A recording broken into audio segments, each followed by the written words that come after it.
Bu qabriston. Faqat bu avtomobillar qabristoni. Bu mashinalarda ba'zi odamlar omon qolishgan. Ba'zi avtomobillarda esa hayot butunlay tugagan. Bunaqa joylarda bo'lganimda menda bitta savol uyg'onadi. Nega bunchalar ko'p? Nega bularning oxiri tugamaydi? Bizda bitta shunaqa tushuncha bor. O'sha katta tezlikda ketayotganda yokida shaharimizning ichida qanaqadir o'sha shashkalarni qilayotganda haydovchilar men avariyaga uchramayman deb o'ylaydi. Ular hamisha vaziyatni mana shu nazorat ostida deb o'ylaydi. Avariyaga o'sha boshqa begona odamlar, balki oldidagi mashina uchrashi mumkin deyshadi. Faqat o'zi emas. Chunki o'zini professional deb biladi va avariyaga uchrashini xayoliga ham hattoki keltirmaydi. Ehtimol mana bu mashina egasi ham avariyaga uchrashidan oldin hammasini nazorat ostida deb o'ylagan va natijada mana shunaqa joylarga tushib qolishadi. Va eng achinarlisi shundaki, hech nimada aybi yo'q. Xotirjam ketayotgan bitta mashinani ham o'zi bilan qo'shib shotga olib keladi. Va mashinaning ichidagi odamni esa nargi dunyoga yuboradi. Ha, juda achinarli holat. Lekin yana o'sha savol. Bunaqa hodisalarni oldini olish iloji bormi? Yokida hech bo'lmaganda o'shalarni kamaytirish iloji bormi? Buning uchun nima qilish kerak? O'sha hamma qonun-qoidalarga rioya qilib yurish kerakmi? Yokida umuman qanaqadir boshqa qonun-qoidalar bormi? Hayot qonun-qoidalarimi? Ko'pchilik eshitgandir, avtomaktabni bitirib chiqqandan keyin avtomaktabda o'rgangan har bitta bilimingni esingdan chiqarib yubor, chunki yo'lda umuman boshqacha qonun-qoidalar bor degan. Qaysi biriga ishonish kerak? Kitobda yozib qo'ygan qonun-qoidalargami yoki ko'chadagi akalarning gapigami? Kelaylik bugun birgalikda bilib olamiz.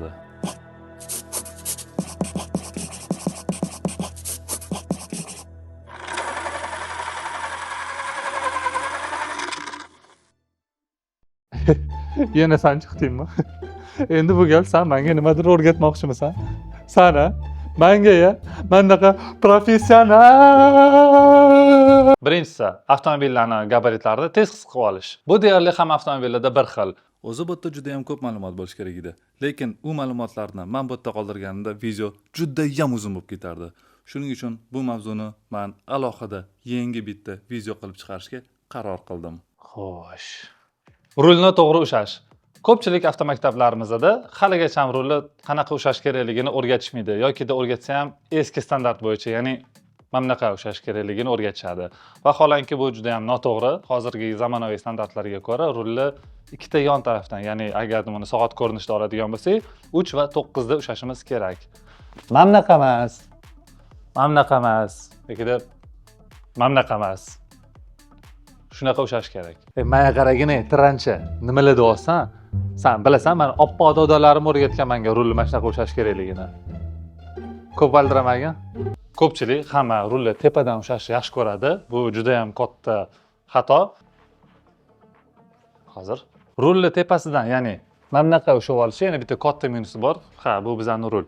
Bu o'sha ekstreniy momentlarda mashinani boshqarib qola olmaslik emas, bu ikkinchi masala. Birinchi eng katta masala bu airbag.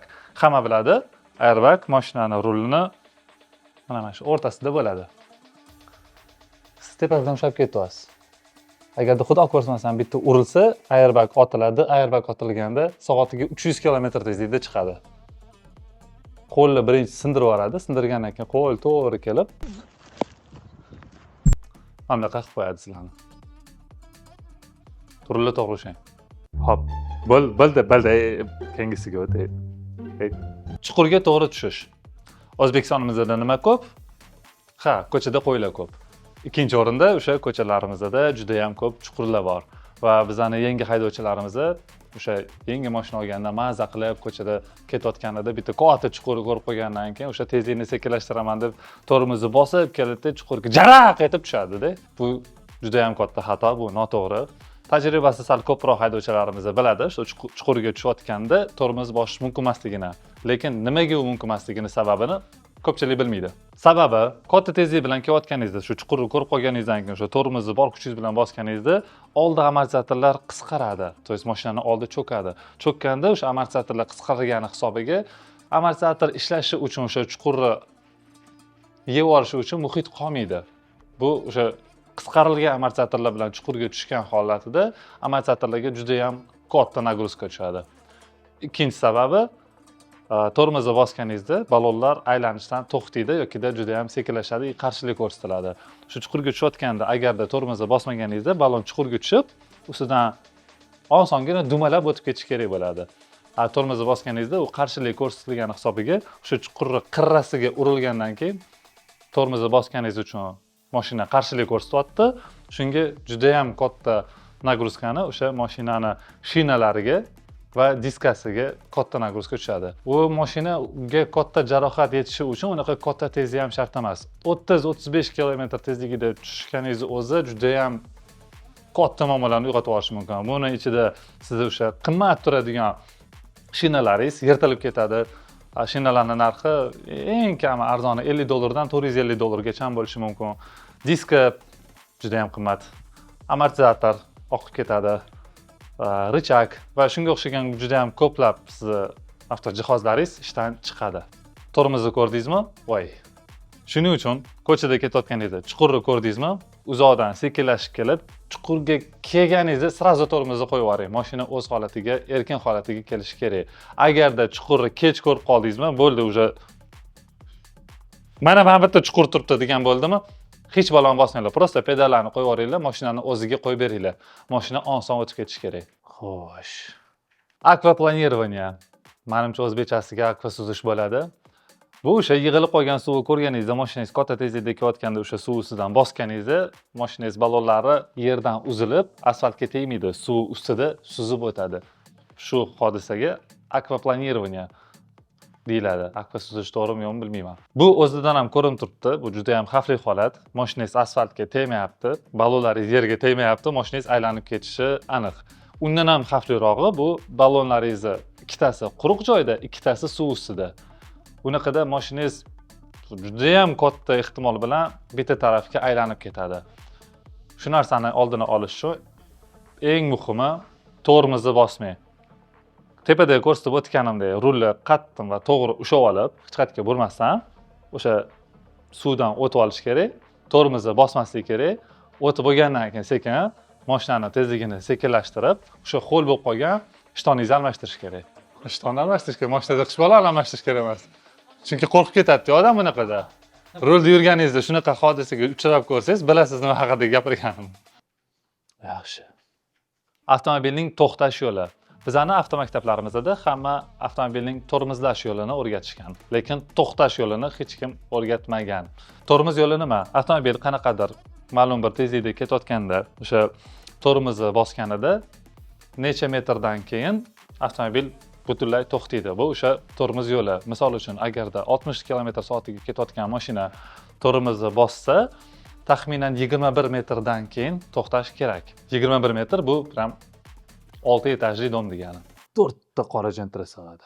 Lekin bu tormozlash yo'lini hisobga olish sal noto'g'riroq deb o'ylayman, chunki bizning hayotda ko'proq to'xtash yo'li ishlatiladi. To'xtash yo'li ko'proq muhim biz uchun. To'xtash yo'li bu o'sha mashinada maza qilib ketayotganingizda to'satdan oldingizda nimadir chiqib qolsa, o'shani ko'rgandan keyin unga sekin обработка qilib, unga uyg'onib, sekin oyog'ingizni gazdan olib, tormozga bosguncha vaqt o'tadi. Keyin avtomobil butunlay to'xtaguncha ham tormoz yo'li o'tadi. Mana mashinalarning hammasi yig'indisi to'xtash yo'li deyiladi. Ya'ni misol qilib aytadigan bo'lsak, 60 km/soatga ketayotgan mashinaning to'xtash yo'li o'sha maza qilib bir 60 km tezlikda ketyapti. Oldidan nimadir to'satdan chiqib qoldi. Chiqib qo'ygandan keyin odam uni ko'radi.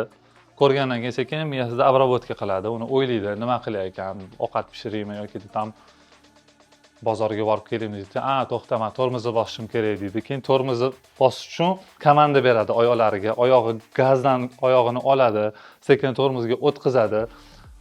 O'rtacha bu 1 sekund vaqt oladi. 1 sekund vaqt ichida avtomobil 7 metr masofani bosib o'tgan bo'ladi o'sha. Agarda buni tormoz yo'liga qo'shib yuborsak, 32 metr masofani bosib o'tadi mashina. Siz xavfni ko'rganingizdan keyin 32 metr masofa bu 9 etajli dom degani. Hazil-huzul bilan, lekin mana shu mavzu juda ham muhim punkti, chunki aynan shuni deb bizning davlatimizda juda ham ko'p odamlar vafot etadi, ko'pchilik haydovchilarimiz qamoqqa o'tiradi. Chunki o'sha ketayotganida qanaqadir odamni nimadir ko'rmay qolgandan keyin uni to'xtash yo'lini hisobga ola olmasdan borib urib yuboradi va umrbod qiynalib o'tadi. Iltimos, kelajakda agarda peshobod yo'lakchasini ko'rsanglar, hech kim bo'lmasa ham, bo'm-bo'sh yo'lakcha bo'lsa ham, sal tezlikni pasaytirib, u yoqqa qarab keyin o'tinglar. Chunki osmondan tushib qolishi mumkin odamlar, yer tagidan chiqib kelishi mumkin. Umuman kutilmagan joylardan chiqib kelishadi. Go'zal. Lekin bu gaplarimdan hamma ko'chalarda yotib olib, imillab, bitta choy ichib olib yurish kerak degani emas. Iltimos, unaqa sekin yurmanglar.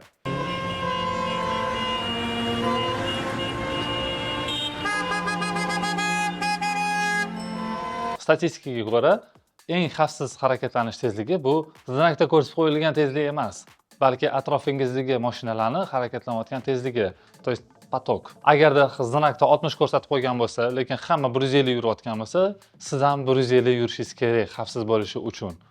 Lekin znakda 60 ko'rsatib qo'yildi, lekin hamma 40 yuribdimi, siz ham 40 yurishingiz kerak. Ana shundagina eng xavfsiz harakatlanish tezligida yurayotgan bo'lasiz. Agarda hamma 40 km tezligida ketayotgan bo'lsa, siz 60 km/soatda yurayotgan bo'lsangiz, siz avariyaga uchrashishingiz ehtimoli 2 barobarga oshadi. Agarda siz hamma 40 ta ketayotgan bo'lsa, siz 20 km/soatga ketayotgan bo'lsangiz, siz avariyaga uchrash ehtimoli 4 barobarga oshadi. To есть qancha sekinroq yursangiz, shuncha avariyaga uchrash ehtimoli oshib boraveradi geometrik shaklda. Tushundinglar-ku? Sekin yurmanglar. Potok qanaqa tezlikda ketayotgan bo'lsa, sizlar ham o'sha tezlikda yuringlar. Bo'ldi, keyingisiga o'tay. Atrofingizdagi mashinalar nima qilmoqchiligini oldindan ko'rib bilish. Bu qanaqadir fantastikaga o'xshab eshitilishi mumkin, lekin tajribasi katta bo'lgan haydovchilar meni juda ham yaxshi tushuntirishibdi. Buni ham men sizga hozir bitta o'rgatib qo'ya olmayman, lekin bir-ikkita bazaviy maslahatlarni berib o'tishim mumkin. Agarda o'sha o'zingizga palasingizda bemalol o'sha ashulani qo'yib qo'yib eshitayotganingizda qanaqadir mashina sekin pоворотник yoqmasdan deb palasingizga o'tayotgan bo'lsa, skорее всего u sizni yo'lingizni siqmoqchi yoki uxlab qo'ygan yokida просто bakoviga qaramasdan palasani almashtiryapti.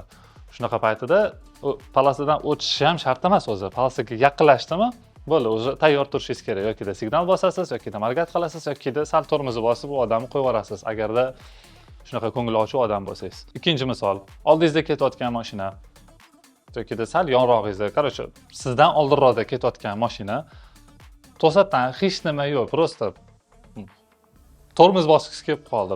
Tormoz chiroqlarini ko'rdingizmi? Siz ham qo'shilib u bilan birgalikda tormozni bosing. Chunki u mashina skорее всего hech qayerga qaramasdan umuman hammaga ko'cha manaka deb rulni reski hozir qaqqadir burilib ketadi. Yokida chapga burilishi mumkin, yokida o'ngga burilishi mumkin, yokida oldida nimadir chiqib qolgan bo'lishi mumkin. Oldida nimadir chiqib qolgan bo'lsa, katta ehtimol bilan u reski tormoz bosadi. Sekin tormozni bosib kelyaptimi? Demak, u qaqqadir qayrilmoqchi. Agarda hech qayerga qayrilmasa, jinni ekansan deb o'tib ketishingiz mumkin. O'ziga yetmay faqat. Ichingizdan o'ylang shunaqa. Yana bitta misol, agarda ko'chada bir nechta avtomobil prosta qator bo'lib to'xtab turganini ko'rsangiz, u faqatgina bitta polasa bo'm-bo'sh bo'lsa, voy o'sha polasa bo'sh ekan deb o'sha yerga qarab gazni bosmanglar umuman. Katta ehtimol bilan o'sha avtomobillar kimnidir o'tkazib yuboryapti, yoki kolyaskali odam, yoki yoshi kattaroq odammi, yoki GAI to'xtatib turibdi.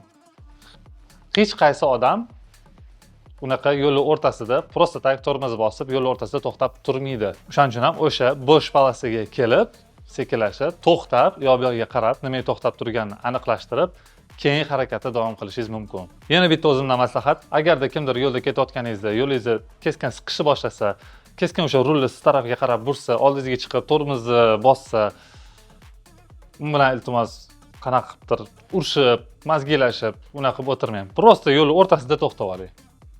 Avariyani yoqasida yo'l o'rtasida to'xtab olasiz. Imkon bo'lsa, qani shu yo'l chetrog'iga chiqib to'xtab oling. Imkon bo'lmasa, agar unga ham yo'l qo'ymayotgan bo'lsa, yo'l o'rtasida avariyani bosib to'xtab olib, eshiklarni qulab o'tirib oling. U chiqadimi, oldingizga, ustingizga keladimi, gapiradimi, so'kadimi? Вообще agarda maymun gapirishni o'rganib olsa, u normalniy gaplarni gapiryapti degani emas. Iltimos, ularning darajasiga tushib, ular bilan urushib o'tirmang. Prosta o'zini ishini qilsin, gapiradigan gapini gapirsin, ketishsin. Agarda sizga yoki mashinangizga qanaqadir shikast yetkazsa, nomerni eslab qoling, 112 telefon qilsangiz tez hal qilib berishadi. Quloq deyishadi mana. Yo'q, bu quloq degani emas. Prosta qonuniy hal qilish. Nimaga kerak? Qanaqadir qo'ylar bilan yoki qanaqadir maymunlar bilan shikal qilib o'tirish. Tinchlik kerak-ku. Yaxshi yashaylik iltimos. Go'zal. Rulda uxlab qolish. Afsuski, juda ham ko'p haydovchilar bu mavzuga juda ham yengil qarashadi, e'tibor berishmaydi. Lekin avariyalardan kelib chiqqan o'lim holatlarini statistikasini ochib qarasak, juda ham katta qismini aynan rulda uxlab qolish sababi turadi. Bu mavzuga e'tiborsiz bo'lmasligingizni iltimos qilib qolaman, chunki bu narsa meni o'zimni boshimdan juda ham ko'p o'tgan. Tajribamdan kelib chiqqan holda sizlarga aytishim mumkin. Agarda rulda ketayotganinglarda sizlar o'zingizlarni mana shu ko'zinglarni qovog'i borligini eslasanglar, o'sha his qilishni boshlasanglar, bo'ldi, demak sizlarni uyqunglar kelyapti. Sirazu borib suv ichish kerak, oynalarni ochish kerak, ashula ichish kerak, nimadir qilish kerak. Energetik ichish mumkin emas. Suv. Suv obi hayot. Agarda sizlar уже esnashni boshlasanglar, bo'ldi, bu degani sekin mashinani chetga olib chiqib 5 minut, 15 minut uxlab olishinglarni maslahat beraman.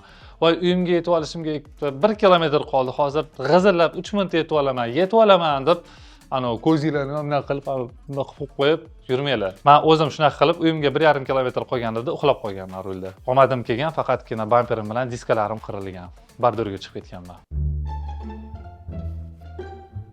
Ikkinchi martasida esa svetoforda turganimda uxlab qolganman. Ikkita svetoforni qo'yib yubordim. Rosa odam pepalashgan. Sizlar bu xatolarni qaytarmanglar. Rulda qovog'inglarni sezdinglarmi? Bo'ldi, sirazu suv ichish kerak, ashula ichish kerak, eshikni ochish kerak, endi to'xtab bitta aylanib kelib, yana o'tirib haydab ketish kerak. Agarda esnashni boshladinglarmi, umuman hech qanaqa отговорка o'tmaydi. Просто yo'l chetiga o'tib 5 minut uxlab olish kerak. Yaxshi. Shu maza qilib, bir tog' yo'lida, bir 100 km/soat tezligida mashinangizga ketyapsiz, bundoq bir sekinlashaman deb tormozni bossangiz, tormoz ishlamay qolyapti-da.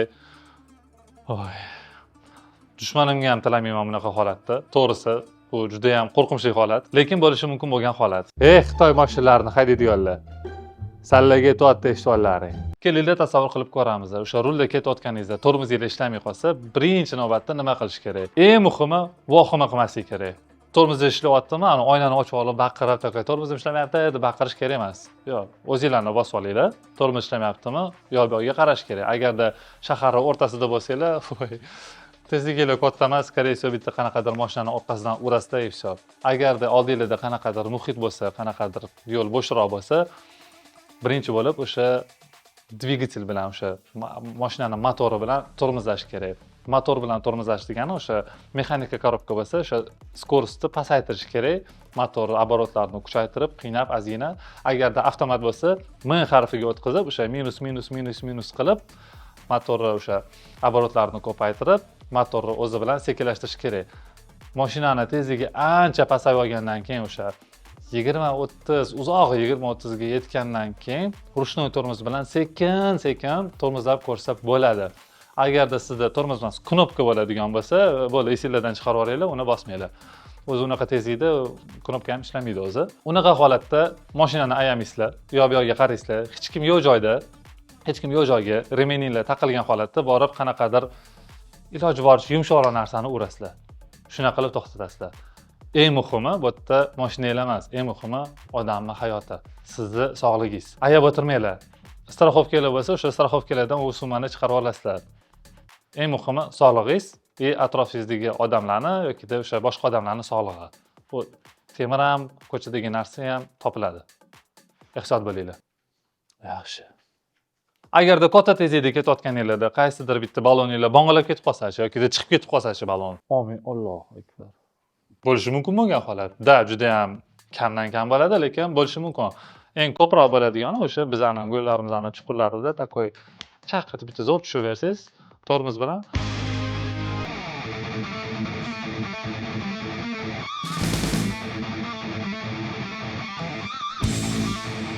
balon yirtilib ketadi, bong'alab ketadi. Yana o'sha gap. Eng muhimi, vahima qilmanglar. Ikkinchisi, tormozni bosmanglar. Uchinchisi, rulni burmanglar. O'sha yo'nalishinglar qaysi tarafga qarab ketayotgan bo'lsa, o'sha yo'nalishni saqlab qolinglar. Umuman tormozni bosish mumkin emas, gazni ham bosish mumkin emas. Mashinani o'ziga qo'yib berish kerak, o'zi sekinlashishini. Agar tormoz bossanglar, o'sha bong'alab ketgan balon yo'q, tormoz ushamaydi u balon. Butun balon tormoz yaxshigina ushaydi, o'sha tarafga qarab mashina ag'darilib ketishi mumkin. O'shaning uchun prosta mashinani o'ziga qo'yib beringlar, sekinlashib ketaveradi. Da, juda ham noqulay bo'ladi, juda ham achinarli bo'ladi, chunki taraq qilarkan ovozda chiqib ketadi.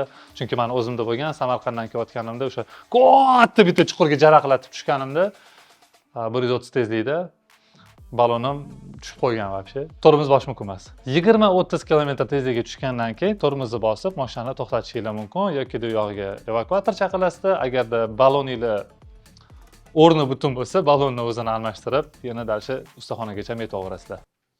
Yaxshi. Sizlarga bitta savol. Qayerda eng ko'p va eng qo'rqinchli avariyalar sodir bo'ladi? GTA o'yinida, GTA. Yo'q, qaysi manevr eng xavfli va eng ko'p avariyalarga olib keladigan manevr hisoblanadi?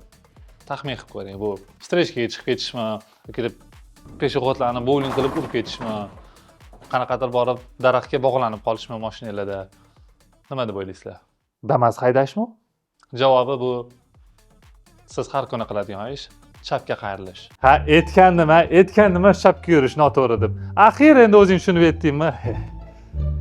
Yoshsan-dek hali. Kattalarning aytganini qilish kerak. Ha, chapga qayrilish juda ham xavfli manevr hisoblanadi. Shuning uchun butun dunyo olimlari, arxitektorlari, o'sha yo'llarimizni to'g'rilaydigan odamlar chapga qayrilish o'rniga qanaqadir alternativ yechim yo'llarini qidirishyapti yokida aylanma yo'llarni yashashadi. O'zi aylanma yo'l dunyodagi eng xavfsiz yo'l yechimlaridan biri hisoblanadi. Chunki hech kim aylanma yo'liga qanaqadir 150 tezlikda kelib kirmaydi. Ну да, пошел я нафиг. Chapga qayrilishi eng xavfli taraflardan biri bu qarama-qarshi kelayotgan yo'lni kesib o'tishingiz kerak. Agarda u yerda mashina ko'p bo'lsa, siz o'rtada kutib turasiz. O'rtada kutib turganingizda hamma rulni burib turadi. Mana shunaqasiga orqadan kimdir urib yuborsa, o'sha burilmoqchi bo'lgan mashina strechkaga chiqib ketadi. Agarda uni burmasdan turgan taqdirda ham Prosta agar tekis turganda o'sha strechkadagi mashinalarni to'xtashini kutib turganingizda, peshobod o'tayotganini ko'rmay qolishingiz mumkin. Mashinalar orasida qanaqadir joy paydo bo'lib qolishi bilan voy, mashinaman o'tib olaman deb gazni oxirigacha ham bosib, taksidan shulasini qo'yib qo'yib, burilib, g'ang yuraman deganingizda qarasangiz, bitta peshobod sekin semizga chaqib o'tayotgan bo'ladi. Uni ko'rmasdan uni urib yuborishingiz mumkin. Sizga kutib turgan xavfli vaziyatlar juda ham ko'p chapga qayrilishda. Shuning uchun maslahat shu aytib o'tganimdek, chapga qayrilmoqchimisiz, shu strechkada o'sha перекресткаning o'rtasiga kelib, to'xtab turganda rulni chapga burmanglar. Rul o'sha to'g'riga ketayotganda o'sha tursin. Chunki kimdir orqangizdan kelib ursa, mashinanglar strechkaga chiqib ketish kerak emas, to'g'riga yurib ketish kerak bo'ldi. Chapga burilmasdan hech qachon agarda qo'lingizlar avtomatik o'sha chapga burilayotganini sezib qolsanglar, bilmadim, chimchiliklarni o'zingizlarni qo'lingizga urasizlarmi, tilinglarni tishlaysanmi, nimadir qilinglar, lekin chapga burmanglar hech qachon. O'sha mashinalarni qarama-qarshilikda kelayotgan mashinalarni kutib turgan paytingizda o'sha joy paydo bo'lishi bilan birinchi bo'lib Вот это поворот! burilmoqchi bo'lgan tarafingizga bitta ko'z tashlab, hech kim yo'liga ishonch hosil qilib, keyin yana strechkaga qarab, yana yurishingiz kerak. Chunki olimlarimizni bitta test qilib ko'rishgan, o'sha qarama-qarshilikda kelayotgan mashinalarni kutib turganda odam tezga urganiga bizani ko'zlarimizda aldanib, o'sha tez kelayotgan mashinalarni miyamizda sekinroq qilib ko'rsatadi. O'shani bizani miyamizda aldanishi mumkin. Даже tez kelayotgan mashina bizga sekin ko'rinishi mumkin. Ammo mashinadan to'shni o'tib olaman deb shunday gazni bursangiz, o'sha mamitda paydo bo'lib qoladi o'sha mashina. O'sha yerda chorrahani o'rtasida sizlarni aylantirib juda ham katta bayram qilib yuborishadi. Shunaqa narsalar bo'lmasligi uchun aytganimdek, birinchi o'sha yo'lga qarab, keyin yana strechkaga qarab, keyin gazni bosinglar. Tushuninglar degan umiddaman. Yo'llarda xatolar kechirilmaydi. Har bir harakatingiz, har bir qaroringiz bu hayot yoki o'lim o'yinidir. Bugungi gapirgan gaplarim juda ham sodda yoki hech kimga kerak emas ma'lumotdek ko'rinishi mumkin. Lekin shu ayrim ma'lumotlardan bittasi meni o'zimning hayotimni saqlab qolgan. Bir xil odamlar esa shu ma'lumotni bilmagani uchun yomon ahvolga tushib qolishadi. Sizlardan bitta iltimos, rulda e'tiborliroq bo'laylik. Bir-birimizni hurmat qilib haydaylik. O'zimizni, yaqinlarimizni asraylik. Va esda tuting, yo'llarimizni xavfsizroq qilish qo'limizdan keladi. Hammasi o'zimizdan boshlanadi. Keyingi videolarda ko'rishguncha, xayr, assalomu alaykum.